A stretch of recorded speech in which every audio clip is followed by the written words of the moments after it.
નમસ્કાર વિદ્યાર્થી મિત્રો, ઓમ એજ્યુકેશન ચેનલમાં આપનું હાર્દિક સ્વાગત છે।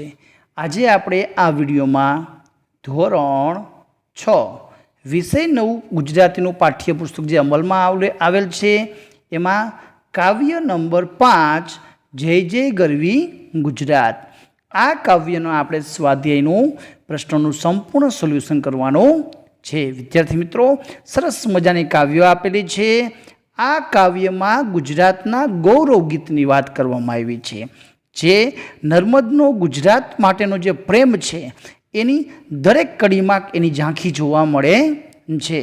આ કાવ્યમાં આપણે ગુજરાતની ભૌગોલિક સીમા હોય, ગુજરાતના તીર્થ સ્થળો હોય, ગુજરાતનો પ્રેમ અને શૌર્ય હોય એની કહાની હોય, ગુજરાતના લોકોમાં જોવા મળતું ખમીર, સાહસ અને પરાક્રમ એનું વર્ણન આ કવિતામાં કરવામાં આવ્યું છે।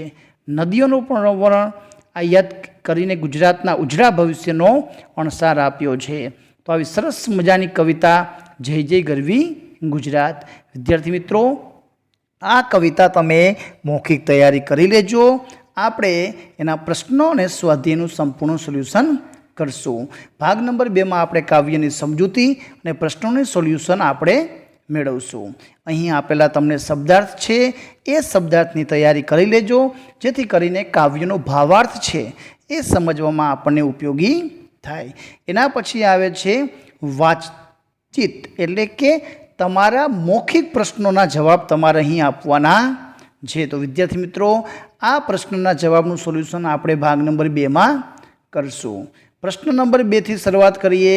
પ્રશ્ન નંબર 2માં આપેલું છે, નીચે આપેલા શબ્દોમાંથી સાચા અર્થવાળો જે શબ્દ હોય એ શબ્દ તમારે શોધવાનો છે અને લખવાનો છે।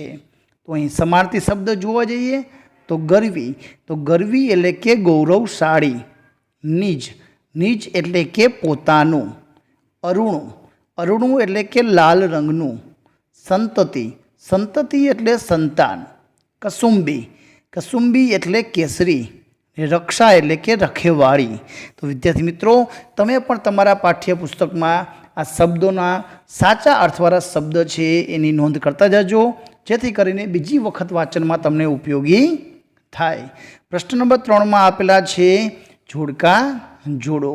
અહીં આપણને અ વિભાગમાં 4 દિશાના નામ આપેલા છે, એ દિશામાં કયા કયા તીર્થ સ્થાનો આવેલા છે એની સાથે તમારે જોડવાનું છે। અહીં આપણે એને ક્રમમાં અ, બ, ક અને ડ નામ આપી દીધા। તો ઉત્તર દિશામાં જોવા જઈએ તો આવે છે અંબા માતાનું મંદિર અંબાજી। દક્ષિણમાં જોવા જઈએ તો ડ આવે છે કુંતેશ્વર મહાદેવનું મંદિર। પૂર્વ દિશામાં જોવા જઈએ તો આવે છે મહાકાળી માતાનું મંદિર, અને પશ્ચિમ દિશામાં જોવા જઈએ તો સોમનાથનું મંદિર। તો વિદ્યાર્થી મિત્રો, તો અહીં તમને જવાબ આપેલા છે, એ જવાબ પ્રમાણે તમારી નોટમાં તમે લખતા જાજો। આગળ જોઈએ, પ્રશ્ન નંબર 4 આપેલા છે, નીચે આપેલા શબ્દોનું શિષ્ટ રૂપ લખો। એટલે કે તમને તળપદી ભાષા જેવા શબ્દો આપેલા છે, એનો આપણે શિષ્ટ રૂપ છે એટલે સાચો શબ્દ લખવાનો છે। પ્રભાત એટલે કે પ્રભાત, પૂર્વ એટલે કે પૂર્વ, જોય તો જોઈ, યુદ્ધ એટલે યુદ્ધ, દિશે એટલે કે દેખાયો। તો આપેલા શબ્દોના શ્રેષ્ઠ સ્વરૂપ આ રીતે લખવાના છે। એના પછીના પ્રશ્નમાં આપેલું છે, આપેલા ઉદાહરણ જેવા પ્રાસવાળા શબ્દો રાત, પ્રભાત। તો જેવા પ્રાસવાળા શબ્દ, તો અહીં પ્રાસવાળા શબ્દ જે પાઠમાં લાગતા વળગતા આવતા હોય એની વધારાની જોડ આપણે જેટલી મળે એટલી લખી શકાય। તો અહીં અંકિત, તોરિત, અંબામાત, કાળી માત, સાગર, જયકર। તો એમાં પાછળના વાંચનમાં પ્રાસ શબ્દ સરખા આવતા હોય એવા અહીં શબ્દ આપેલા છે। તો વિદ્યાર્થી મિત્રો, આના સિવાય પણ બીજા કયા શબ્દ આવે છે મને કોમેન્ટમાં જરૂરથી જણાવજો। પ્રશ્ન નંબર 6માં આપેલું છે, આપેલા વિકલ્પોમાંથી યોગ્ય કારણ શોધો। નંબર 1, કવિ સંતાનોને પ્રેમ ભક્તિની રીત શીખવવાનું કહે છે। તો કારણ કે શા માટે કહે છે? કેમ પ્રેમ ભક્તિની રીત છે એ જ આપણી સાચી જીવનશૈલી મળે છે। તો જવાબ આવશે ત્રીજું, તમે અહીંયા ટીક કરી નાખજો। નંબર 2, ગુજરાતની સહાયમાં દેવો સાક્ષાત છે એવું કહેવાય છે, કારણ કે ચારેય દિશામાં એમના સ્થાનકો આવેલા છે, જેથી કરીને કહી શકાય કે ગુજરાતની સહાય છે એ દેવો કરે છે.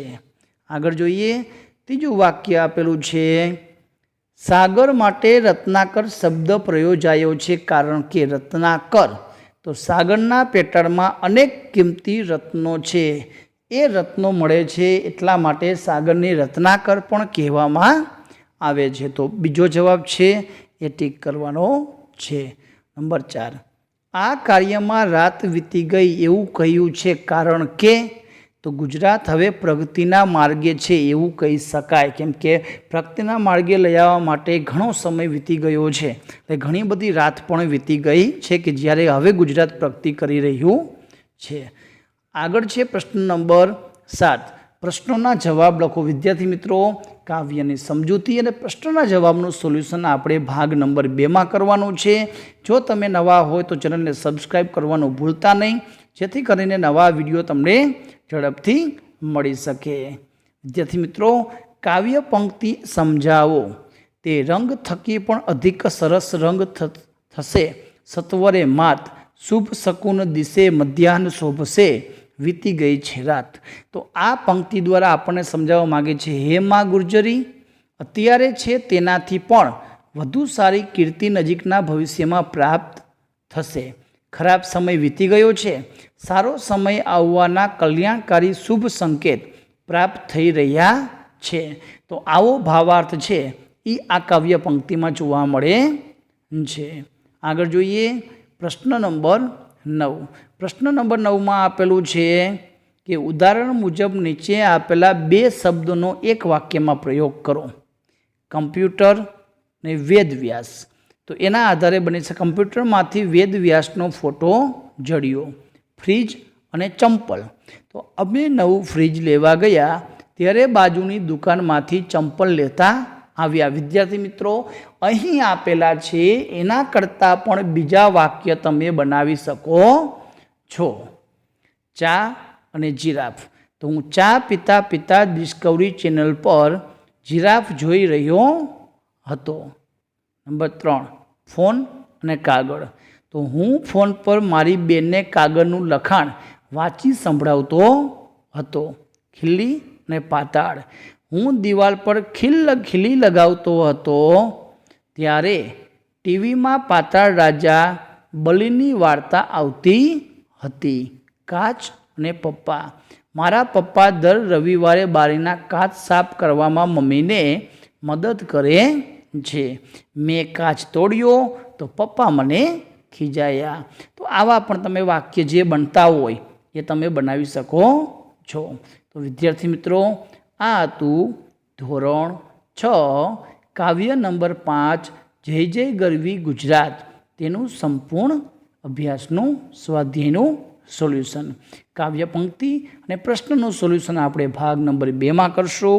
જો તમે નવા હોય તો ચેનલને સબસ્ક્રાઈબ કરવાનું ભૂલતા નહીં. આભાર, ધન્યવાદ.